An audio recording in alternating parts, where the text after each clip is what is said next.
Ama wa industry era na commenting akubadde ku Dr. Jose Chameleone okutuuka nga yeetondedde abawagizi nga ye what was going in her mind. Okay. Ku baana be bana ababiri okubanga bigenda maaso. Twesange ku Platinum Olenspa wali ebuziga. Osotandikawo kati twatandika nini ekintu we didn't have money not at all.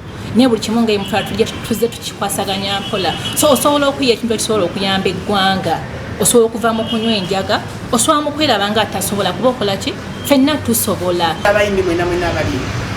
Njogera abayimbi kyekindi ku makwandi bannabitono mwena mwena tumujje twegatta kugenda tuyambe ensi yaffe Uganda cause tukimanyi ffeffe nnyini mmwe emabega waffe tulina stigma mungi tulina bistress bingi twese mu mayumba nnyo tugenda kuvaayo nga oluusi tukutte biragalalagala ensi like audience yaffe erabe nti okunywa ebiragala tikirivo ndi wano nga counselor senga muyimbi ndiwo nga counselor I'm a counseling psychologist nyumirwa nnyo okwogera ku bannabitone kubanga ndi munnabitone manyi njogera nnyo ku kintu kyemmanyi I speak freely because I know ki kye bayitamu